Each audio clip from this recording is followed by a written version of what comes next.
Tu auras certainement reconnu le titre de cette vidéo qui est le slogan de Nana Organise, bien chez toi, bien en toi. Et on va en parler aujourd'hui dans cet épisode de podcast parce que je pense que c'est la base pour tout. C'est parti. Hello, moi c'est Anna-Alice, bienvenue sur le podcast Happy Nana, Happy Mama. Un podcast dédié aux mamans qui veulent se sentir bien de leur intérieur à l'intérieur de chez elles grâce au désencombrement matériel et mental. Je te partage des conseils, des astuces ou encore une expérience de vie, tout cela dans la bonne humeur. Ce podcast te permettra, je l'espère, de vivre ta vie de maman plus sereinement, mais aussi et surtout de vivre ta vie de femme pleinement et te permettre d'oser d'aller au bout de tes rêves.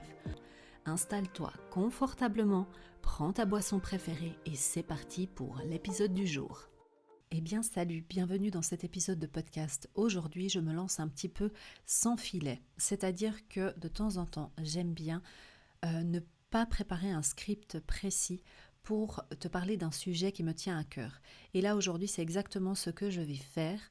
Je pense que cet épisode de podcast ne sera pas très long, pas comme les autres en règle générale, mais quoique on ne sait jamais car j'aime bien, tu sais, des fois discuter et une chose en entraîne une autre. Des fois, tu as des petites idées qui surgissent au moment où ça vient. Et c'est pour ça que les épisodes de podcast, je les veux un peu plus naturels, un peu plus spontanés et pas autant scriptés, on va dire, qu'une vidéo YouTube qui doit quand même être un peu plus carrée pour que les astuces soient données. Ici, on n'est pas vraiment là pour donner des astuces, mais plutôt pour avoir une réflexion, une discussion ensemble sur un sujet que j'ai choisi ou que j'ai aussi, peut-être qu'on m'a suggéré.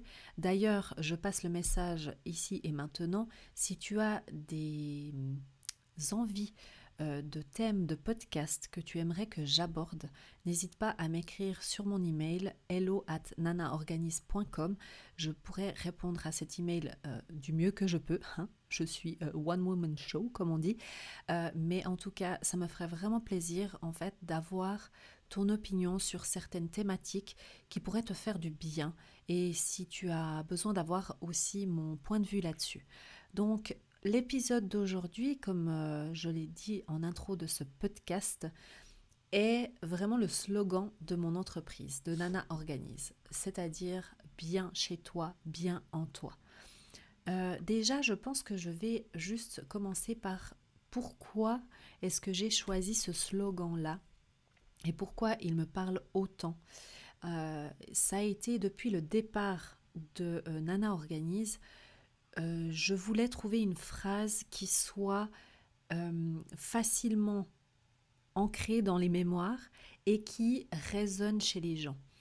Et en fait, si je pouvais résumer que ce soit mon expérience avec l'organisation, que ce soit mon business, c'est vraiment bien chez toi, bien en toi. Parce qu'on va faire une petite rétrospective.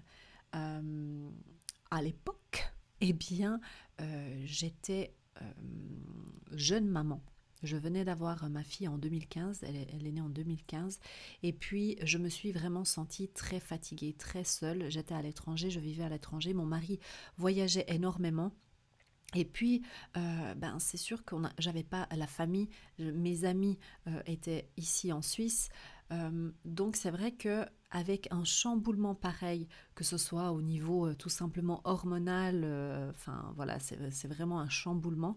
Je ne dis pas que c'est bien ou c'est pas bien, mais c'est un chamboulement, ok, hein. Bon, et du coup, c'est vrai que je me suis retrouvée vraiment seule, perdue, en ne sachant pas quoi faire, et pour plein d'autres raisons aussi. J'ai eu pas mal de difficultés aussi parce que j'ai eu dans le passé, j'ai perdu 2 personnes qui m'étaient vraiment très proches et c'est vrai que quand on a un enfant, c'est un petit peu comme si on refaisait le film de sa vie et on prend conscience en fait à ce moment-là de nouveau, comme quand c'est les dates d'anniversaire, etc., que ces personnes ne sont vraiment pas là et qu'elles ne pourront jamais vivre ces moments avec nous. Donc tout ça, c'est un petit peu mélangé dans ma tête. En plus, tu rajoutes la fatigue, euh, tout ce qui est hormonal comme on a parlé avant, et ça fait un doux mélange à la catastrophe. Et c'est exactement ce qui s'est passé. Et du coup, je me suis dit que je n'avais pas d'emprise sur beaucoup de choses parce que ma fille, c'est clair que c'était elle qui menait la barque à ce moment-là, c'est elle qui dictait mes journées par rapport à quand elle avait faim, quand elle avait envie de dormir, quand elle avait envie de jouer, les rendez-vous chez le pédiatre, etc., etc. Les premières années de la vie d'un, d'un enfant sont assez rythmées par leur rythme. Et c'est vrai que du coup, je me suis dit, il me faut quand même trouver quelque chose où je peux avoir un petit peu la entre guillemets, maîtrise. Et quelque chose qui me dérangeait énormément, c'était ce manque d'organisation, l'impression de courir toujours après le temps, de courir tout simplement. Hein, bon, ça, c'était pas une impression, c'était la réalité. Et ce sentiment, un petit peu, j'avais comme une pression sur ma poitrine, comme ça, vraiment de manque de souffle. Hein, c'est un petit peu comme si tu te retrouves enfermé et que tu cours, tu cours, tu cours, un petit peu comme l'hamster dans sa, dans sa roue. Et j'avais vraiment cette impression comme ça, là, de lourdeur. Et la seule façon, quelque part, de pouvoir maîtriser un petit peu cette situation et sortir un peu la tête de l'eau, c'était de ranger chez moi.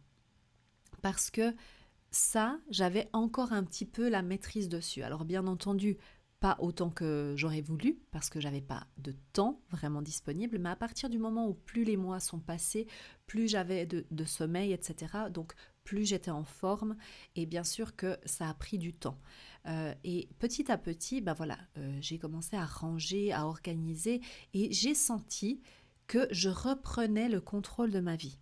Ok, et c'est sur ça que j'aimerais insister. C'est pour ça que je te donne un petit peu mon parcours, parce que ces podcasts sont là pour ça aussi, pour parler un petit peu plus dans l'intimité. Qu'est-ce qui s'est passé? Pourquoi est-ce que tout ça a germé quelque part? Et c'est vraiment ça en fait. C'est cette impression tout d'un coup de pouvoir maîtriser quelque chose, de pouvoir contrôler quelque chose. Et bien entendu, quand on parle de contrôle, de maîtriser quelque chose ou de contrôler quelque chose, on a souvent tendance à se dire oh là là, c'est une personne qui veut contrôler sa vie, qui veut tout contrôler, qui veut que tout soit carré. C'était pas du tout ça.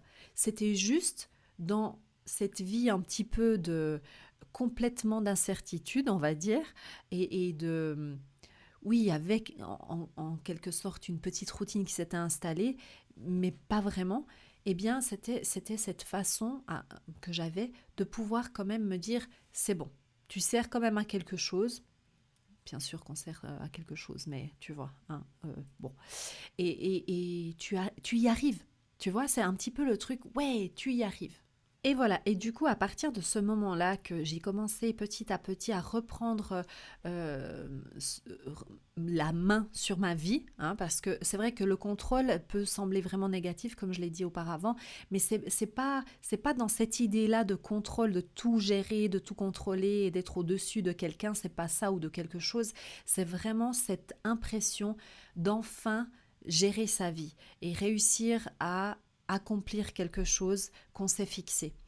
Et petit à petit, c'est ça qui s'est passé. Et en fait, alors ça allait bien au-delà de ce que j'imaginais, c'est que au départ, je l'ai fait tout simplement pour me dire, ok, tu as réussi à faire quelque chose. En plus, c'est cool parce que tu as pu ranger, tu as pu faire quelque chose, mais surtout parce que petit à petit, plus les choses étaient organisées, plus je commençais à avoir un peu des routines que j'avais que j'avais moi-même décidé. Hein. C'est bien important, ce mot routine revient souvent négativement, maintenant un petit peu moins quand même, mais c'est pas de ne plus être dans la spontanéité. Comme je l'ai dit une fois, être spontané, c'est bien. Il faut être spontané, il ne faut pas vouloir tout gérer.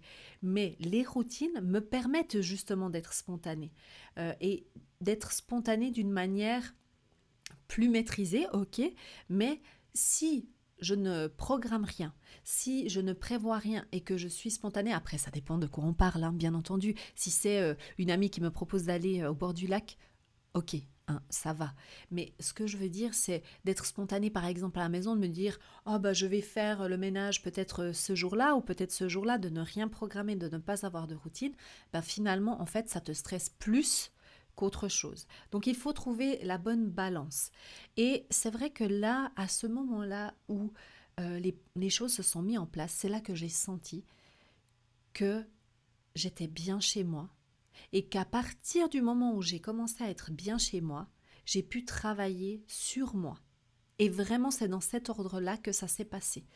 Et j'insiste aussi souvent parce que quand je fais des coachings, bien sûr, euh, il y a tout qui se mélange. Hein, quand tu viens, par exemple, faire l'entretien, le premier appel, il y a un peu tout qui vient. Oui, c'est le temps qui me manque, c'est les routines, c'est comment ranger, je ne suis pas organisée, en plus je me sens pas bien, etc.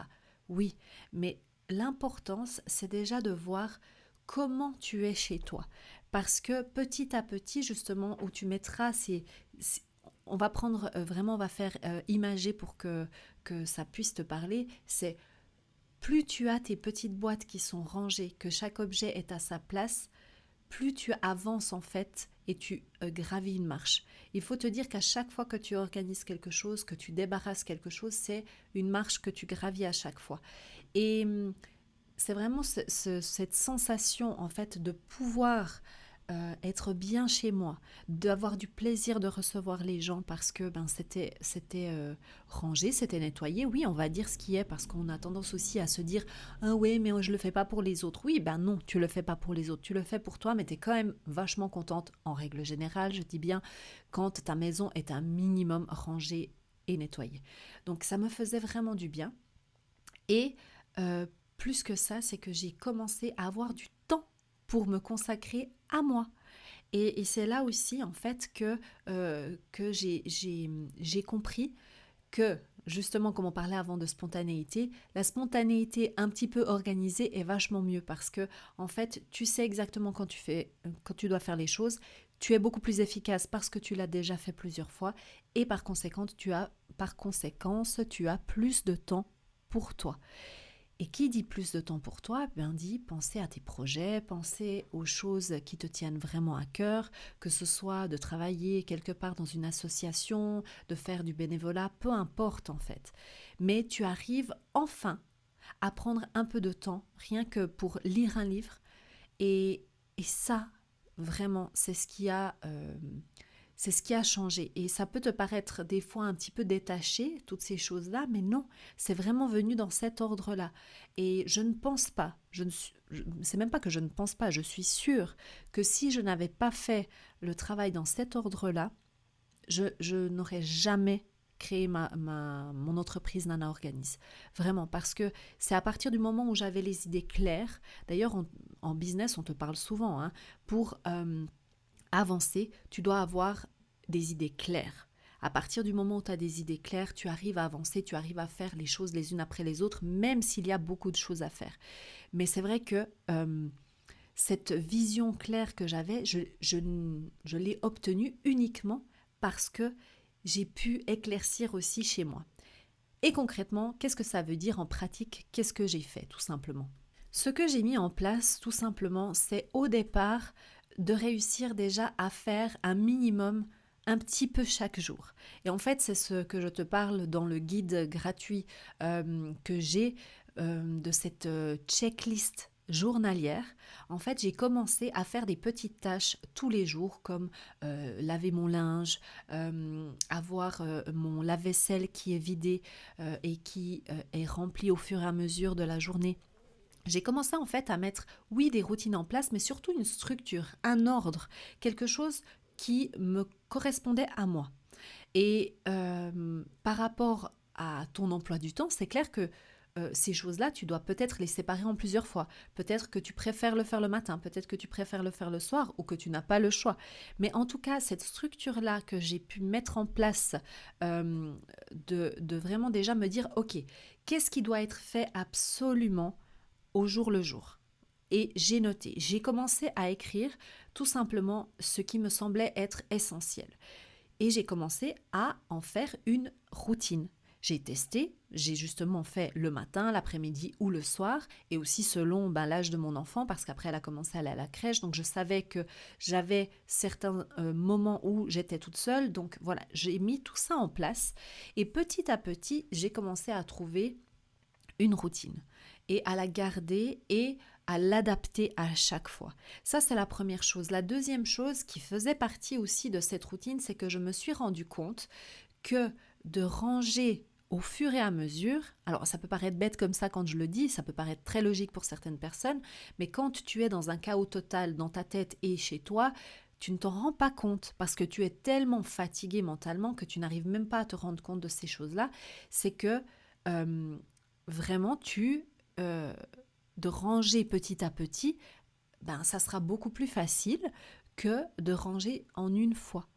Et comme je me suis dit ça, et que j'ai remarqué que ça fonctionnait parce que je l'ai intégré dans ma routine journalière, et en plus avec ma fille après j'ai trouvé des vidéos avec des petites musiques pour ranger, pour l'apprendre aussi à ranger et à m'aider finalement, puis à apprendre, qu'elle apprenne elle-même pour devenir par la suite une adulte indépendante. Eh bien, je me suis dit, oui, ça c'est cool, parce que non seulement je peux l'intégrer pour ma fille, mais en plus, moi, je vais aussi gagner du temps par la suite. Et en faisant cette réflexion-là, je me suis dit, mais tiens, en fait, si je fais un peu chaque jour, même si un jour je ne le fais pas, finalement, le lendemain, j'aurai très peu à faire. C'est pas comme si j'attends le samedi pour le faire. Eh bien, dans la même réflexion, je me suis dit, il faut aussi que je divise mes tâches ménagères. Et c'est là que j'ai commencé en fait à m'intéresser à ça. J'ai vu plusieurs méthodes sur Internet, notamment la méthode TOM, c'est The Organized Mom Method, que d'ailleurs j'ai fait une vidéo sur YouTube à propos de ça. C'est une méthode qui est vraiment super, super, super. Elle m'a beaucoup inspirée pour en faire ma méthode à moi parce que j'ai pris quelques éléments que j'ai trouvés vraiment top et j'ai adapté. Comme je le dis à chaque fois, c'est important d'adapter à ta propre vie, à tes propres horaires, etc. Et vraiment, tu vois le cheminement depuis le début, c'est vraiment comme ça que ça s'est passé. Et ça, je te parle, ça s'est passé sur des années. Après, si toi tu suis les vidéos de Nana Organise, tu peux y aller beaucoup plus vite. Voilà, c'est pour ça que j'ai fait les vidéos. Voilà. Et du coup, c'est vrai que tout ça a commencé à s'emboîter. Toutes ces choses-là ont commencé à s'emboîter. Et petit à petit, je me suis rendu compte que c'était cool. Mais en faisant le ménage, je me suis rendu compte quand même que j'avais beaucoup d'objets qui étaient là et que je ne savais pas soit où les ranger, soit que je ne savais pas trop pourquoi ils étaient là parce que je ne les utilisais pas vraiment. Petite alarme, excusez-moi, petite interruption. Oui, parce que tu vois, normalement, je dois aller chercher ma fille, sauf qu'elle est en course d'école, donc maman peut continuer son podcast, c'est super. Et du coup, ce que je disais, c'est que justement, quand j'ai remarqué ça, que finalement, tous ces objets qui traînaient finalement, qui étaient là, mais qui n'avaient pas vraiment de petite maison, et qui n'avaient pas une utilité particulière, eh bien, tous ces gestes à chaque fois de déplacer, de remettre, de m'arrêter pour réfléchir, ok, où est-ce que je le range? Et après, je le rangeais un peu n'importe où et du coup, je ne le trouvais pas. Eh bien, ça me prenait du temps. Et oh purée, j'ai de la peine aujourd'hui, au secours. Ne sous-estime jamais ces quelques secondes parce que quelques secondes additionnées à quelques secondes, ça va vite et ça te fait vraiment perdre du temps. Donc, de cette réflexion, je me suis dit, ok, maintenant il faut que je désencombre. Et à ce moment-là, au moment où j'ai commencé à désencombrer, oh là là là là, c'était, comment te dire, très... comment on dit en français? Ok, I'm gonna say it in English, ok, overwhelming. C'était vraiment un peu... voilà, je ne sais pas le dire, donc ça m'a fait peur, quoi. C'était vraiment... j'avais l'impression que c'était impossible et que du coup, j'allais jamais y arriver. Si toi, tu es dans ce cas-là, vraiment, ne t'inquiète pas, j'ai aussi vraiment été dans cette réflexion-là. Alors, ce que j'ai décidé de faire, c'est de diviser, encore une fois, et de tout simplement me dire, ok, je ne peux pas tout faire au même temps. Donc, je me suis attaquée, en gros, à la pièce qui me dérangeait le plus. Et c'était mon salon. Donc, j'ai commencé par mon salon, j'ai commencé à débarrasser, à désencombrer. Et je me suis vite rendu compte qu'en fait, c'était pas top, en fait, de ne pas avoir un ordre dans lequel aller. Et je me suis dit, ok, il faut que j'aille dans un certain ordre. Donc, j'ai commencé par une petite armoire, un petit tiroir, et petit à petit, j'ai simplement désencombré cet endroit-là et je ne me suis pas attaquée à autre chose avant d'avoir terminé cette pièce-là. Et en fait, tout ce que je te raconte là, c'est vraiment la méthode que j'ai mis en place pour la formation Organise ta maison. C'est vraiment dans cette idée-là que je suis allée. Donc, de par mon expérience, c'est dans cet ordre-là que j'enseigne la méthode pour désencombrer. Et comme je m'étais retrouvée justement en mode panique devant tout ce qu'il y avait à faire, je me suis dit, ok, il faut une méthode de désencombrement qui est efficace, parce que bon, les méthodes désencombre un objet par jour pendant 60 jours, non, non. Déjà, qui tient 60 jours comme ça en train de désencombrer un objet? Et puis en plus, t'en fais quoi de ces objets? Tu l'amènes à chaque fois Enfin, non. Je ne suis pas tellement pour ça.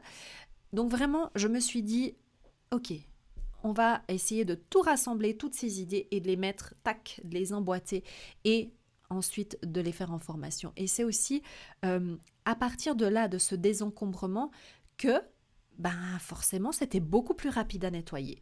C'était beaucoup plus plaisant aussi. Donc j'avais moins cette ah non, il faut que je fasse le ménage. Ben non, parce que je divisais mon ménage. En plus, il n'y avait plus autant d'objets et tous les objets que j'avais finalement avaient une place. Donc même s'ils étaient hors de leur place, je savais exactement où aller les ranger. Et de là, je me suis dit ok, maintenant il me faut simplement une structure de me dire quand est-ce que je fais quoi. Quand est-ce que je vais nettoyer le salon? Quand est-ce que je vais nettoyer, je ne sais pas, n'importe quoi dans ma maison? Eh bien, j'ai tout divisé. Et au départ, j'étais dans un appartement, donc un étage. Donc finalement, je faisais pièce par pièce et puis je prenais un petit peu ça comme ça. Une fois que j'ai été dans une maison, eh bien à ce moment-là, j'ai divisé par étage parce que je me rendais compte que de faire, je sais pas, les chambres un jour qui étaient au deuxième, après revenir pour faire les salles de bain un autre jour qui était au deuxième, c'était pas top. Donc une fois que j'avais pris mon aspi, mes produits et tout ça, je faisais tout le deuxième étage. C'était plus logique pour moi de le faire comme ça et c'est pour ça que je dis à chaque fois, mais trouve toi-même ton propre moyen. Inspire-toi de mes vidéos ou d'autres vidéos, pas de problème, mais voilà, adapte, essaye, adapte, change. S'il y a un truc qui te dérange un peu, change. Il n'y a aucun problème, vraiment. Et voilà, je parle toujours aussi de cette... donc ça, c'est vraiment la notion de travailler chez toi. Et la partie de être bien en toi. Eh bien, forcément, une fois que tu as toutes ces choses qui roulent, tu vois, c'est comme te brosser les dents, tu vois, c'est vraiment ça. L'image que j'ai, c'est tu ne réfléchis plus quand tu vas te brosser les dents. Tu sais que tu dois le faire à un certain moment de ta journée et tu le fais et tu sais ce que tu dois faire. Et ça paraît un peu logique, mais d'un autre côté, si tu t'imagines qu'à chaque fois que tu devais te brosser les dents, tu devais chercher ta brosse à dents, tu devais chercher ton dentifrice, tu devais te poser la question, quand est-ce que je vais le faire? Comment est-ce que je vais le faire? Ça serait catastrophique en fait. Tu serais avec ces micro-décisions tout le temps en train de prendre ces micro-décisions, tu serais hyper fatigué. Donc c'est exactement le même principe en fait avec les routines, hein. Tu les mets en place tout simplement pour alléger ta charge mentale et ne plus avoir à y penser. Ça a été réfléchi une fois, ça a été structuré d'une manière qui te convient, donc tu l'appliques. et tu l'améliores au fur et à mesure du temps. Bon, ok, je disais que ce podcast allait être assez court. En fait, pas du tout, mais pas du tout. Il va être quand même long, c'est pas grave, on s'en fiche, on est là pour passer un bon moment. Et d'ailleurs, tu peux très bien écouter ce podcast en plusieurs fois, il n'y a aucun problème.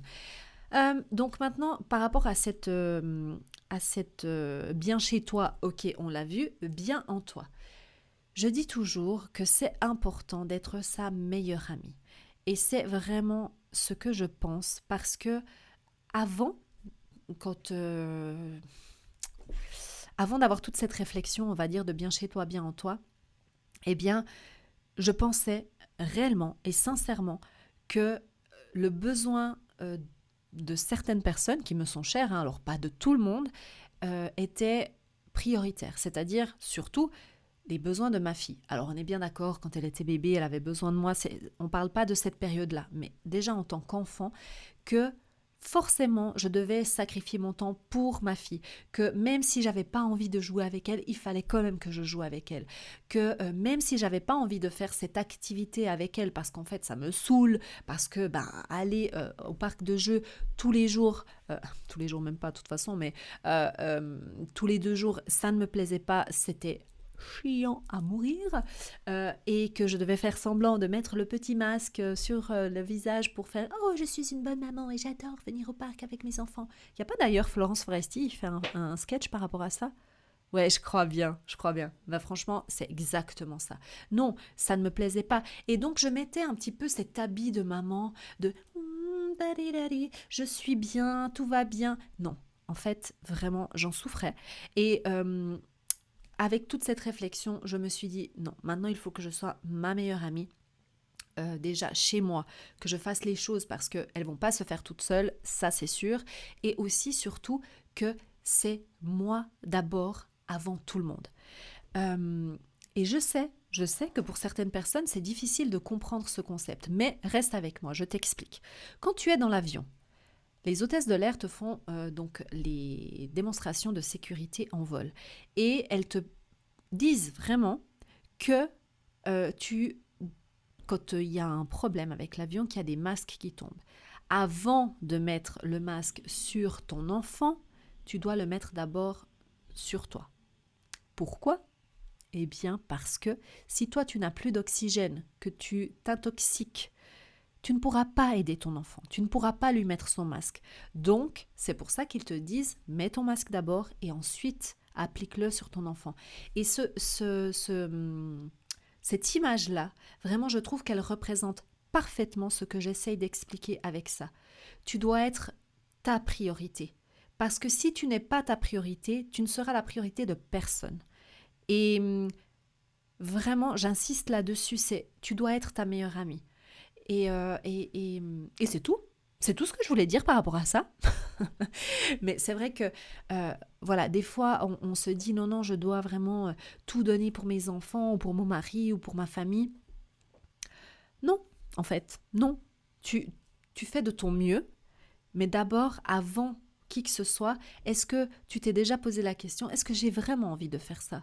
Est-ce que vraiment c'est aligné avec mes valeurs? Est-ce que vraiment j'ai envie de parler avec cet ami qui en fait me déverse son poison à chaque fois avec toutes ces histoires qui ne m'intéressent pas? Est-ce que vraiment j'ai envie de continuer cette relation? Donc je t'invite, avec ce podcast qui était censé être court mais qui ne l'est pas, à te poser la question et à revoir un petit peu l'ordre dans lequel tu fais les choses. Peut-être commence par ton intérieur. Pose-toi la question, est-ce que tu te sens bien quand tu rentres chez toi?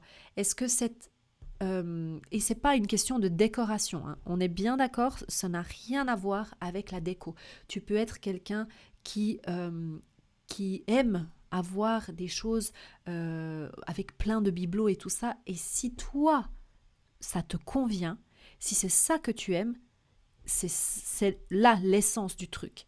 Si toi, tu aimes comme moi avoir plutôt des surfaces un peu vides, avec pas grand-chose, eh bien, c'est ça qui compte. Mais vraiment, ce sentiment quand tu passes la porte, est-ce que tu te sens bien et détendu? Est-ce que c'est un cocon pour toi quand tu rentres chez toi? Ou au contraire, est-ce qu'à partir du moment où tu passes le pas de la porte, tu as comme un stress qui vient? Je t'invite à te poser cette question et à te faire cette réflexion. Et si c'est le cas, essaie peut-être de mettre en place un petit peu ces conseils que je t'ai partagés par rapport à mon expérience. Et, euh, et voilà, je pense qu'on s'est tout dit pour aujourd'hui. N'oublie pas de venir me voir sur YouTube si tu m'écoutes sur une plateforme de podcast et de venir sur Instagram, c'est là que je suis plus présente au quotidien. Je te dis à bientôt et n'oublie pas de suivre tes rêves car ils connaissent le chemin. Bye!